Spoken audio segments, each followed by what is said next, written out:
briefly here this morning to give you an update on the Cybertruck explosion at the Trump Hotel on Las Vegas Boulevard yesterday.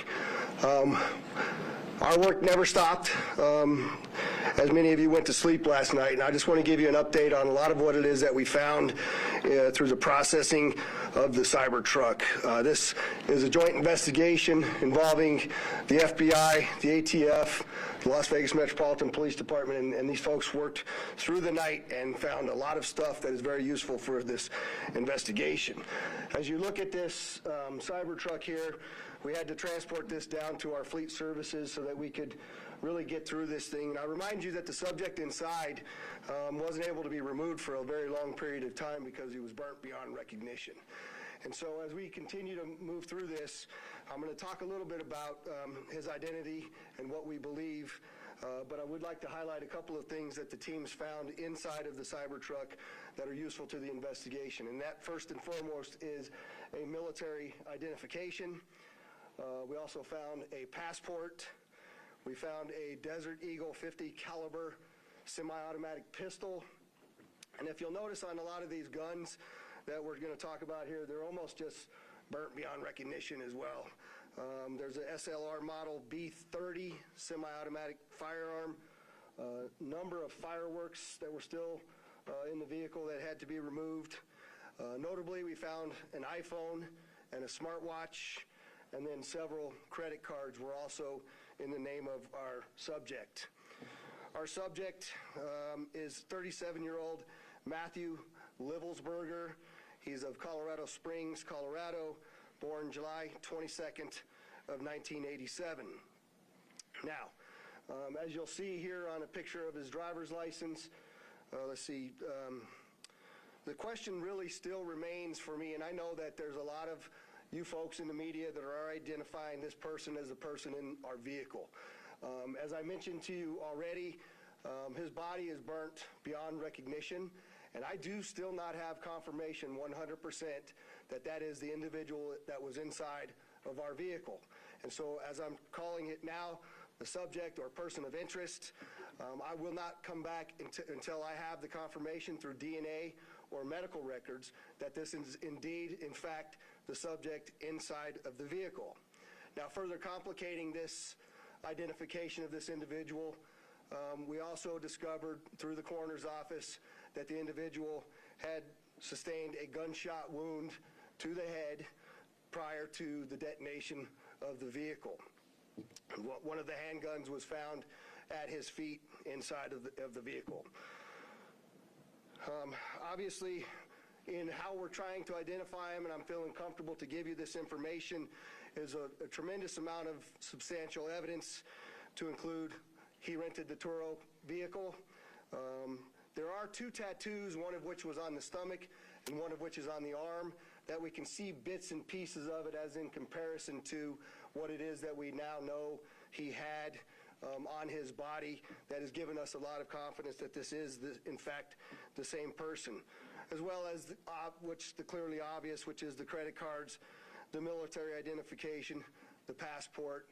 And then furthermore, as you'll see here in just a very short period of time, we tracked his movements from Colorado to Las Vegas, and in a number of the photographs that we were able to determine, he was the individual that was driving the vehicle. And also, I'd like to iterate this point to you. We still have only ever seen him in this vehicle, and we're not aware of any other subjects involved in this particular case. Now, I would like to acknowledge a couple of things because I know what's going on in the social media world, and there are a number of things in this case that are similar to the attack in New Orleans. We do know that our subject here served in the military. In fact, he's a current member of the military. Both of the subjects served at Fort Bragg, North Carolina. What we do know about that is it's a very large military base, and we have no record that they served in the same unit or even at the same years at Fort Bragg, something that continues to remain under investigation. I also know that they both served in Afghanistan in 2009. We don't have any evidence that they were in the same province in Afghanistan, the same location, or the same unit. Again, something else that remains under investigation. And we also know, of course, that they both used the rental company Turo to rent their vehicles. As far as his military background, it's been confirmed by DOD that he was indeed in the United States Army. He was also a Green Beret operations sergeant who spent most of his time at Fort Carson, Colorado, and in Germany. He was on approved leave from Germany, where he was serving with the 10th Special Forces Group. He was also previously in the National Guard and the Army Reserve. I'd like to point out to you that through exceptional joint investigative effort, we've gotten to a place where we believe we can show you his route to Las Vegas from Colorado, and Carlos will put up the map there for you. And we know that he rented the Cybertruck in Denver on December 28th. We tracked his movements through the Tesla charging stations to Monument, Colorado on December 30th. On the 31st of December, the truck was charged in Trinidad, Colorado, Las Vegas, New Mexico, and Albuquerque and Gallup, New Mexico. On January 1st, the truck was charged in Holbrook, Flagstaff, and Kingman, Arizona. We last tracked the truck in Kingman at 05:33 yesterday morning. The truck was first spotted in Las Vegas at 7:29 a.m. yesterday. And Carlos will pull up a picture of the truck pulling onto Fashion Show Drive here. And that picture was observed at about 7:34 a.m.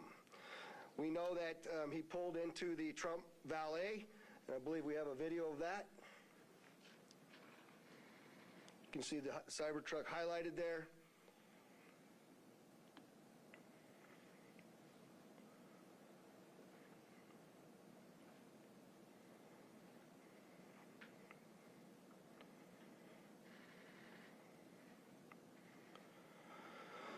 So through extensive surveillance video, we were able to track him leaving there, and we know that he went to several different places along Las Vegas Boulevard, and he spent some time in a parking lot of a business near Flamingo and Las Vegas Boulevard.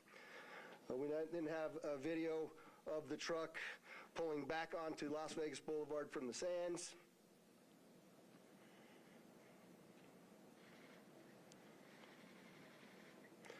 You see that there? That's north on the boulevard from Sands at 8:39, where he then immediately heads to the Trump Hotel, pulls into the valet area, and as of course you all know, the explosion occurs within 17 seconds of his arrival at the valet. There's some additional investigative updates that are going to be provided to you by a couple of the other speakers here, the first of which will be our Special Agent in charge of the FBI local office, Spencer Evans. Spencer? Good morning. My name is Spencer Evans. I'm the Special Agent in charge of the FBI's Las Vegas Division. As the Sheriff mentioned, we've been working through the night with our partners, the Las Vegas Metropolitan Police Department and other agencies, to gather all the facts and determine a motive to what was initially reported to the FBI as a bombing incident, to which our Special Agent bomb techs and others responded. Obviously, we're always concerned in these sorts of events to ascertain what the motive is. We understand that's everybody's at the forefront of everyone's thoughts, and so looking into exactly what the motivation is remains our #1 priority. This is why the FBI's Joint Terrorism Task Force has been brought into play. The Joint Terrorism Task Force, most important part of that acronym is joint. It is done in concert with our partners, which are comprised of more than a dozen investigative agencies here throughout the state of Nevada. We've been working hand in glove, side by side, tirelessly to determine, is there any ongoing threat to the public, to identify the subject, to determine any potential connection to other events going on in the world, most notably in New Orleans, and then obviously to determine if there's anything else that we need to be tracking down. At this time, as the sheriff's pointed out, we feel that the subject has been identified, although not conclusively, waiting for DNA evidence on that front. However, we do feel like we have the subject identified, and at this time there is no information about additional subjects that the FBI is tracking on. Our resources, as I mentioned, that have been deployed in support of this event include Special Agent bomb techs, our evidence response team, which is processing crime scenes, side by side with the forensics folks from Las Vegas Metropolitan Police Department, our investigators, our intelligence analysts, and then outside of the FBI Las Vegas field office, we have investigative leads that are being conducted by FBI field offices both internationally and domestically as well. As always, when the FBI is involved with any sort of case like this, we ask for help for the public. Anyone with information related to this incident, we encourage you to please call 1-800-CALL-FBI, or you can submit a tip online at tips.fbi.gov. We've already received thousands of tips related to this incident. The challenge that we face moving forward is to separate those that are pertinent and relevant and those that can be verified for those, from those that have not. For example, one of the tips that we received just today relates to information alluding to this subject's personal experiences related to his time and activity in the military.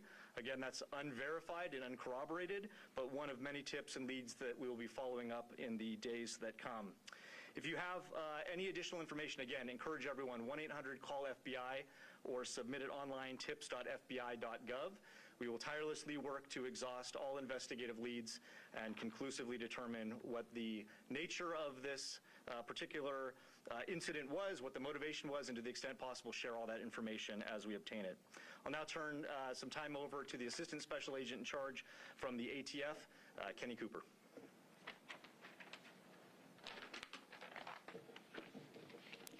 Good morning, everybody. My name is Kenny Cooper. I'm the Assistant Special Agent in charge of ATF San Francisco Field Division. ATF is bringing our expertise in post-blast investigations and our crime gun intelligence to specifically assist in this investigation.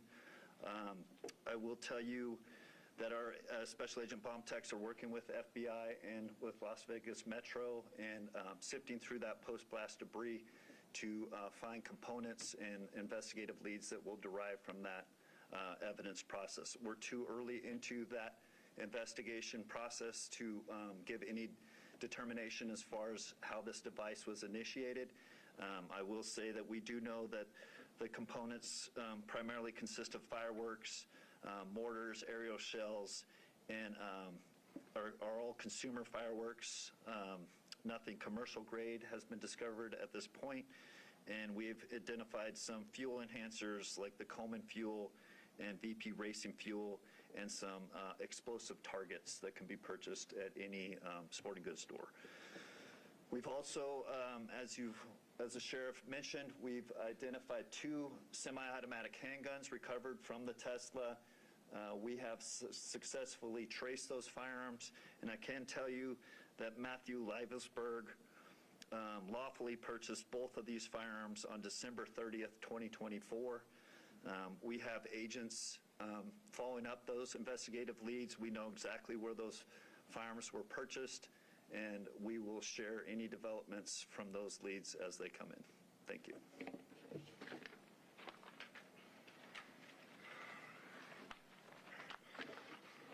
We also have the Clark County Fire Chief here, John Steinbeck, and he didn't have any additional updates, but if there's any questions in regards to what the fire department did during this, he's here to answer those questions as well. With that, I'd just like to say before I take a couple questions from all of you, you'll notice that we're not releasing information that we haven't corroborated and verified. We're very well aware of all of the things that are going around on social media. But that's just the way we're going to conduct this investigation. We're not putting it out until we can tell you for a fact what information it is that we're putting out. And so we're going to continue to do that, but I'm also confident to tell the Las Vegas community and this great nation that we don't believe there's any further threat from this subject or anybody associated to him here in Las Vegas. With that, Denise, I saw you had your hand up. If you could just identify yourself, please. Did the suspect have any other connections to Las Vegas? Had he ever been here before, or any reason to be here? So the question was, did the subject have any ties to Las Vegas, or had he ever been here before? I do believe we had one instance a number of years ago where he stayed at a local hotel, but we're still trying to verify that information as well. Sir? The David Charles, KLAS TV. There was, you have a gentleman in a Cybertruck, Trump Hotel. There's information that the FBI was in Colorado Springs last night, possibly at this gentleman's home. Any information about why? I think I'll let Spencer answer that question. Yeah, so as I mentioned, the motivation at this point is unknown. We are, as I mentioned earlier, following investigative leads both domestically and internationally as well. And so that includes search warrants and witness interviews, collecting forensic information, and basically trying to compile the facts. And so there's investigative activity taking place literally around the globe, trying to determine what the potential nexus is. But at this time, at this particular moment in time, as the sheriff aptly said, we have to focus on what we know and what we don't know. We know we have a bombing, absolutely, and it's a bombing that certainly has factors that raise concern. It's not lost on us that it's in front of, of the Trump building, that it's a Tesla vehicle, but we don't have information at this point that definitively tells us or suggests it was because of this particular ideology or the, any of the reasoning behind it. That's the purpose of the investigation that we're conducting, is to get to the bottom of exactly what happened, why and how. Sir? Tim Caputo with KBC in Los Angeles. You mentioned a number of similarities between this case and the one in New Orleans. How far in the investigation process do you guys go to try to rule out that they are connected, knowing that you already have a couple of things that seem to connect them together? So the question is how are we working to rule in or rule out any connections to the New Orleans event? And the answer to that is every tip and lead that comes in, every piece of evidence that comes in, we don't discount it, we work it through. It's an interesting thing during these kinds of investigations that if these turn out to be simply similarities, very strange similarities to have. And so we're not prepared to rule in or rule out anything at this point. There's lots more for us to do in this investigation. We haven't even gotten into the phones or the computers, which are usually very, very instructive and informative to us as we investigate. And we've got a lot more work to do to trace him, to see the stores that he went to rule out anybody else. Lots of investigative work to do, and we're just trying to give you an update on what we know now. That is factual. Rio Yamat, AP. Was the gunshot wound to his head self-inflicted? We believe the question was the gunshot self-inflicted, and we do believe it was, since he was the only person in the vehicle, and it occurred immediately prior to the vehicle blowing up. Back there, sir? Yes, sir. Morgan Chesky, ABC News. With the evidence you've seen so far, are you comfortable now calling this a suicide mission?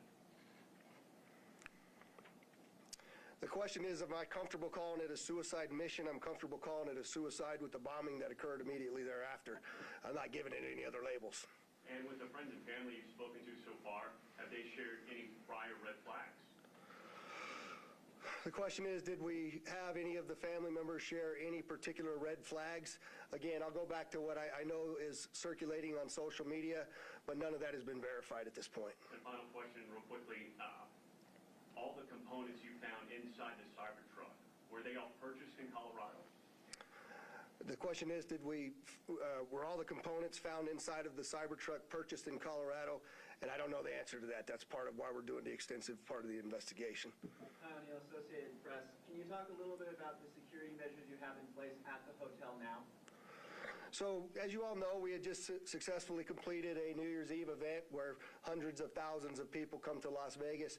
I've extended our posture just like it is for a New Year's Eve event, where I have thousands of police officers that are working day in and day out.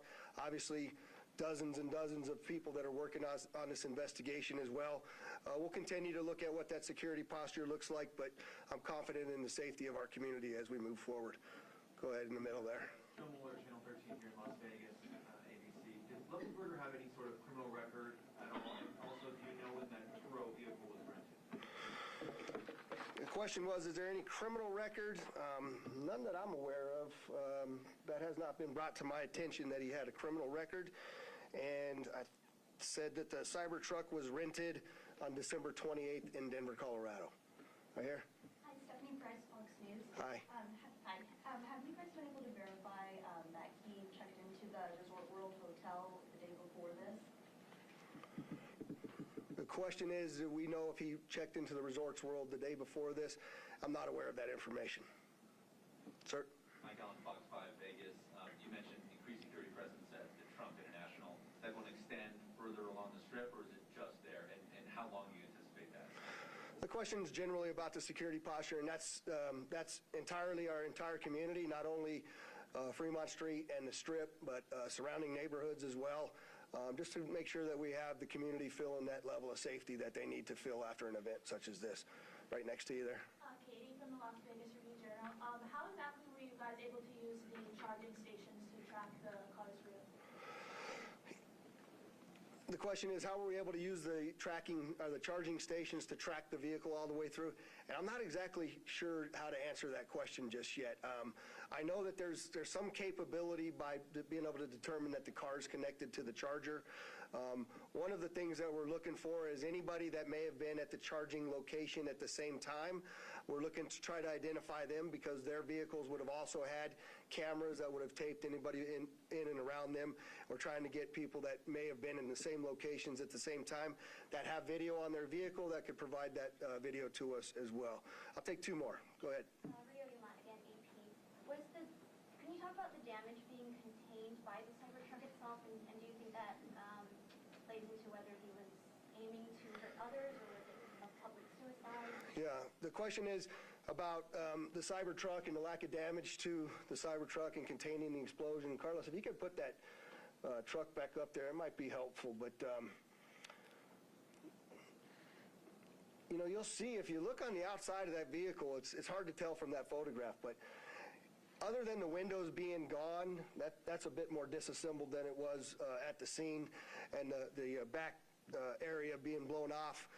There's no evidence of physical damage to the sides of that vehicle. And so the explosion that was in that vehicle sort of vented out and up, but it didn't even damage the glass doors at the trunk. So I'm not sure what that means. I also know that there's a number of unexploded pieces of the things that he had inside of that vehicle, and so I just don't think that it was done as well as he was expecting it to be done. But go ahead. Sofia Rodriguez with Univision Vegas.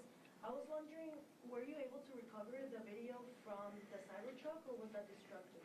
So the question is, are we able to recover the video from the Cybertruck?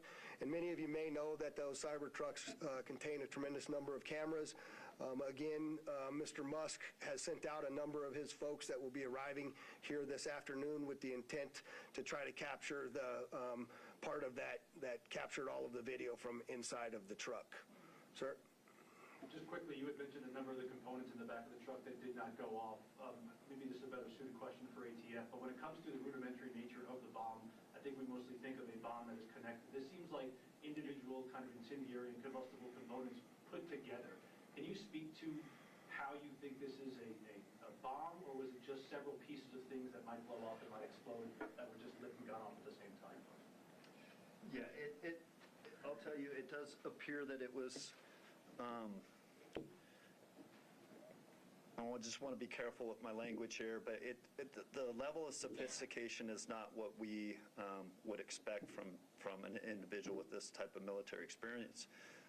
That most of that, the materials inside that Tesla were fuel to help fuel a greater explosion. But it's too early to answer any question as if there was sophisticated connectivity to those components to make it ignite in the way that it did. All right, there was one last hand over here. I'll take your last question. Or maybe this is for Special Agent Evans, Mike Carter, Newsmax. Any idea if the suspect has been in touch with any outside terrorist groups? Has this investigation extended globally? The question is, do we know whether the subject's been in touch with any outside terrorist groups or if it's been investigated globally? And Spencer, you want me to? Okay. So the question about whether it's being investigated globally, absolutely. Like I said, we're running down investigative leads around the world. No information that we're aware of right now that connects this individual to any terrorist organization around the world. But that's obviously the thrust of the investigation, is ruling out that there's any sort of terrorism nexus, and then again getting at what the ideology is. We appreciate you all coming, and we will be back before you when there's substantial updates to provide to you. Thanks for all your great work.